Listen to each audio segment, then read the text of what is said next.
अति दूर हुए हैं। इसका अर्थ क्या हो गया? पंचेंद्रियों के जो विषय होते हैं उन विषयों से वो दूर हैं, अर्थात इंद्रिय विषयों के त्यागी हैं।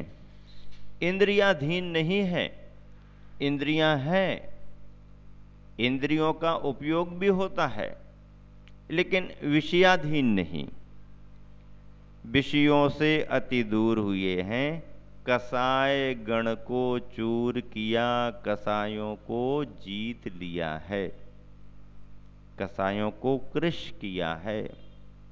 क्रोध मान माया लोभ पर कंट्रोल है और अनंतानुबंधी अप्रत्याख्यान प्रत्याख्यान कसाय को जीतने के कारण ही उनका स्वरूप छठे सातवें गुणस्थान के योग हुआ है।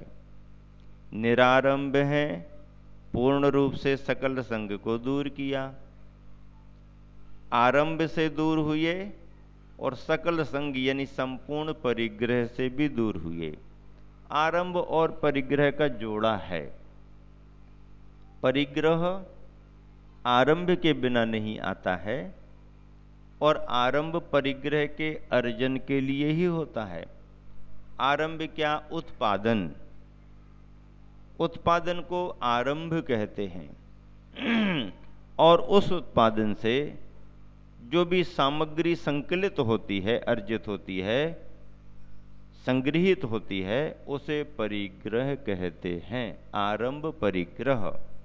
आरंभ का मतलब जैसे कि अग्नि को जलाना, जैसे कि जमीन संबंधी काम, खेतीबाड़ी करना, नौकरी धंधा पानी करना, घर गृहस्थी के काम करना, ये जितने भी कार्य हैं ये सब आरंभ सारंभ के कार्य हैं। और इन आरंभ सारंभ के कार्यों को करने से ही, मेहनत मजूरी करने से जो आता है, जिसे जोड़ करके रखते हैं, वो परिग्रह माना जाता है।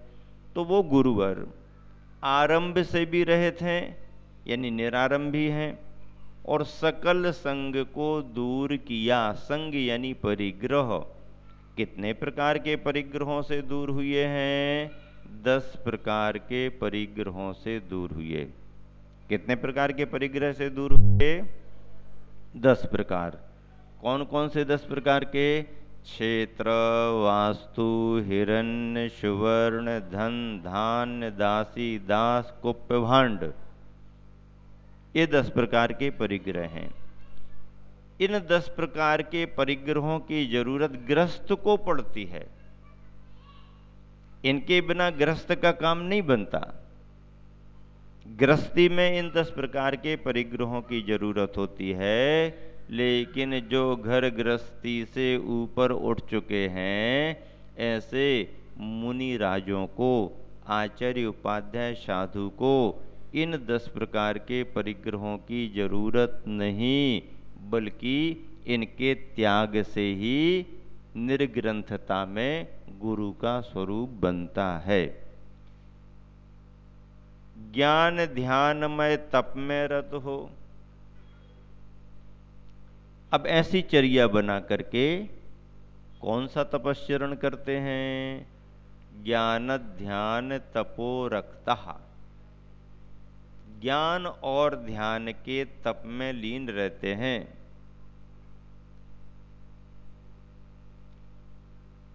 ज्ञान और ध्यान ही जिनका तप है। निरंतर सुरताभ्यास, शास्त्रों का पठन पाठन, सामयिक आदि आदि, ये ज्ञान ध्यान की चर्या मानी जाती है। तो ऐसे ज्ञान और ध्यान रूपी तप में, ज्ञान और ध्यान के बाद अलग से कोई तप नहीं है। ज्ञान ध्यान और तप में निरत रहते हैं, ऐसा यदि आप कहोगे तो ज्ञान के बाद ध्यान और ध्यान के बाद फिर कोई तप नहीं है, अंतिम तप ध्यान ही है। तो ज्ञान ध्यान और तप में लीन ऐसा ना कह करके ज्ञान ध्यानमय तप में रत हो, ज्ञान और ध्यान रूपी तप में रत हो। ज्ञान ध्यान तपह रखता अपना जीवन बिता रहे, महातपस्वी कहलाते वे। ऐसे महातपस्वी गुरुवर कहलाते वे हमें मनस्वी बता रहे। हमें मनस्वी, मनीषा के धनी, मनीषा यानी बुद्धि, बुद्धि के धनी, ज्ञान के स्वामी, ऐसा गुरुवर बतलाते हैं। मिल करके एक साथ फिर से पढ़े पद्य के लिए। विषयों से अति दूर हुए हैं, कसाय गण को चूर किया, निरारंभ है पूर्ण रूप से, सकल संग को दूर किया। ज्ञान ध्यान मय तप में रत हो, अपना जीवन बिता रहे, महातपस्वी कहलाते बे हमें मनस्वी बता रहे। अब इसी के साथ सम्यक दर्शन के संदर्भ में देव शास्त्र और गुरु का स्वरूप सुनिश्चित हो गया।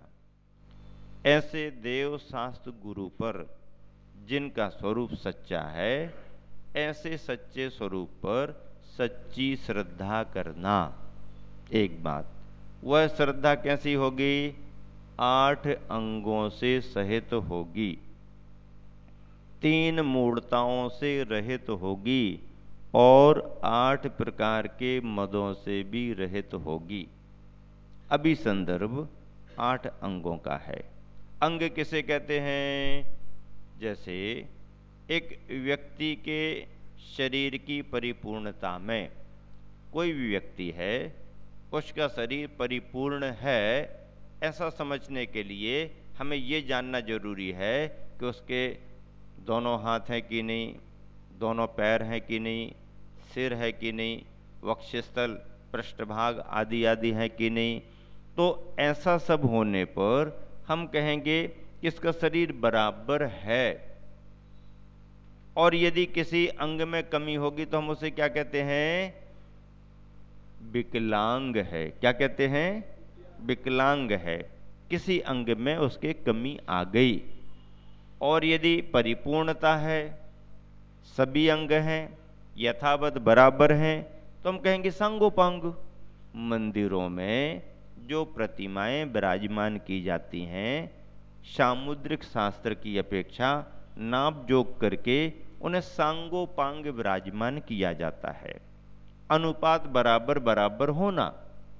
यदि प्रतिमाओं का अनुपात गड़बड़ हो जाएगा, बराबर नहीं रहेगा, तो जो प्रतिमा हमारे लिए फलदायी होना चाहिए वो फलदायी नहीं होगी, बल्कि दुष्परिणाम भी मिलेगा। इसलिए प्रतिष्ठाचार्य प्रतिमाओं की प्रतिष्ठा करने के पहले प्रतिमा को सांगोपांग नापते हैं, निर्दोष उसको देखते हैं। किसी व्यक्ति में बराबर अनुपात से हाथ पैर आदि आदि हैं तो हम कहेंगे सांगोपांग अवस्था है। सम्यक दर्शन के भी अंग बतलाए हैं। कितने अंग बतलाए सम्यक दर्शन के? 8 अंग बतलाए। वैसे शरीर में, हमारी बॉडी में भी 8 अंग माने गए शरीर के हिसाब से। 2 पैर, 2 हाथ, 4, 1 सिर, 5, 1 सामने का भाग, 1 पीछे का भाग, कितने हो गए? 7 हो गए। और 1 अधोभाग, ऐसे 8 माने गए। 2 हाथ, 2 पैर, 4, दोनों आगे पीछे 6, सिर उत्तमांग 7 और अधोभाग 8। ऐसे 8 अंग शरीर में हैं। ठीक इसी के प्रतीक स्वरूप सम्यक दर्शन में भी 8 अंग हैं, और ये अंग हैं तो सम्यक दर्शन परिपूर्ण है। और यदि अंगों में कोई कमी आ जाएगी तो सम्यक दर्शन भी विकलांग माना जाएगा। अब दोनों पैर, दोनों हाथ ठीक ठाक हैं तो 2 चक्कों की साइकिल, मोटरसाइकिल अच्छे से चला लोगे। और यदि दोनों हाथों में कोई कमी है, दोनों पैरों में कमी है, तो फिर दो चक्के की जगह एक सपोर्टर चाकौल लगा देंगे, वो अलग से व्यवस्था हो जाएगी उसके लिए। या दोनों चाक के साथ दो चाकौल लगा देंगे, सपोर्टर, क्योंकि उसके हाथ पैर में कमजोरी है, ठीक नहीं है, तो ये उनके लिए व्यवस्था। सम्यक दर्शन के 8 अंग, नाम एक बार सुन लें आप ताकि ख्याल में बात आएगी, फिर अपन व्याख्या आगे बढ़ाएंगे। सम्यक दर्शन के 8 अंगों में निःसंकित अंग, निःकांक्षित अंग, निर्विचिकित्सा अंग, अमूढ़ दृष्टि अंग, उपगूहन अंग, स्थितीकरण अंग, वात्सल्य अंग और प्रभावना अंग। निसंकेत, निकांक्षित, निर्विचिकित्सा, अमूढ़ दृष्टि, उपगूहन, स्थितीकरण, वात्सल्य और प्रभावना, ये 8 अंग हैं। समझते हैं आप, सुनते रहते हैं, स्वाध्याय करते रहते हैं। इन 8 अंगों में से आज अपने लिए प्रासंगिक 4 अंगों की चर्चा करनी है। निसंकेत, निकांक्षित, निर्विचिकित्सा और अमूढ़ दृष्टि, इन 4 अंगों की चर्चा करनी है। पद्य पढ़ेंगे, उसकी व्याख्या होगी। 11वें नंबर का पद्य है निसंकित अंग। तत्व रहा जो यही रहा है, इसी तरह ही तथा रहा, नहीं अन्य भी तथा रहा है, नहीं अन्यथा यथा रहा। खड्ग धार पर स्थित जल कण सम, अचल सुपथ में रुचि करना, शंका के बिन निशंक बन कर, समदर्शन को शुचि करना। कितना बढ़िया पद्य लिखा है गुरुवर ने निसंकित अंग के बारे में। तत्व रहा जो यही रहा है, इसी तरह ही तथा रहा।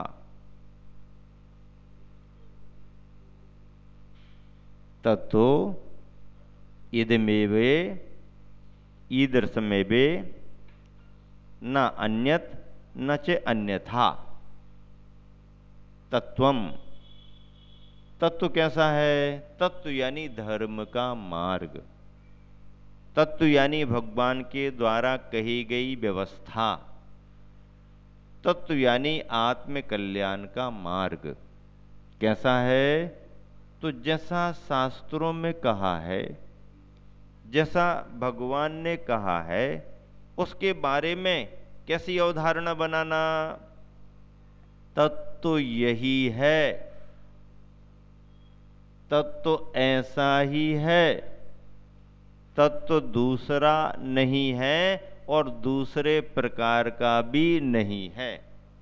तत्व यही है, तत्व ऐसा ही है, तत्व दूसरे प्रकार का नहीं है और तत्व दूसरा भी नहीं है, दूसरा नहीं दूसरे प्रकार का भी नहीं। इदमेव ईदृशमेव तत्वम नान्यन्न चान्यथा। तत्व यही है, तत्व ऐसा ही है, तत्व दूसरा नहीं है, दूसरे प्रकार का भी नहीं है। ऐसी दृढ़ धारणा शंका के बिना, संशय के बिना, मन चलायमान विचलित किए बगैर जो अवधारणा बनाई जाती है उसे निःसंकित अंग कहते हैं। भगवान ने जो कहा है धर्म वही है, वैसा ही है, दूसरा नहीं है, दूसरे प्रकार का भी नहीं है। मोक्ष मार्ग यही है, ऐसा ही है, दूसरा नहीं है, दूसरे प्रकार का भी नहीं है। ऐसी दृढ़ धारणा मन में जो बनाता है, सम्यक दर्शन का श्रद्धा के रूप में उसका निःसंकित अंग, शंका से रहित पना, निशंक, अडोल, अकंप, सुदृढ़ माना जाता है। उदाहरण क्या दिया है? खड्ग धार पर स्थित जल कण सम, अचल सुपथ में रुचि करना। शंका के बिन निशंक बनकर सम दर्शन को शुचि करना, सम्यक दर्शन को शुद्ध करना, निशंक होकर के। कैसे निशंक होकर के? खड्ग धार पर स्थित जल कण सम अचल। तलवार पर पानी चढ़ाया जाता है तलवार को मजबूत बनाने के लिए। लोहा मजबूत होता है, स्टील मजबूत होती है, लेकिन फिर भी मुड़ सकती है, टूट सकती है, स्थिति ये रहती है। पर उसी स्टील को, उसी लोहे को जब बार बार अग्नि में गर्म किया जाता है और बार बार निकाल करके उसे पानी में डाला जाता है और पानी में डालने के बाद बार बार जब उसकी पिटाई की जाती है, फिर अग्नि में रखा जाता है, गर्म होने पर फिर निकाल करके उसकी पिटाई होगी, पानी में डालेंगे, पानी में डालेंगे, पिटाई होगी, तो ऐसा गर्म हो करके वह लोहा पानी को ग्रहण करता जाता है और उसमें पिटाई करते करते उसकी जो धार बनाते बनाते और जो पैनापन लाते हैं, तो वह पैनापन इस स्थिति में आ जाता है। तलवार की स्थिति ये बन जाती है कि तलवार टूटने को टूट जाए तो टूट जाए, लेकिन मुड़ती नहीं है। ये स्थिति तलवार की बन जाती है। तो ऐसे ही सम्यक दृष्टि जो धर्म पर श्रद्धान कर रहा है, भगवान पर श्रद्धान कर रहा है, मोक्ष मार्ग पर श्रद्धान कर रहा है, वह श्रद्धान करते करते निशंक पने में इतना पक्का हो जाता है कि टूटने की स्थिति आए तो टूट तो सकता है, लेकिन अपने धर्म से मुड़ नहीं सकता, अपने धर्म को छोड़ नहीं सकता। जिस मार्ग को देवशास्त्र गुरु के स्वरूप को स्वीकार किया है, उसे छोड़ेगा नहीं। ऐसा सम्यक दर्शन निशंक पने को लेकर के होता है। तलवार का उदाहरण दिया है। और ऐसे निशंक पने में प्रसिद्ध कौन हुआ है? अंजन चोर। कौन प्रसिद्ध हुआ है? हाँ, कोई ज्ञानी पंडित का नाम नहीं लिखा, कोई चौका लगाने वाले का नाम नहीं लिखा, कोई शिविर लगाने वाले का नाम नहीं लिखा,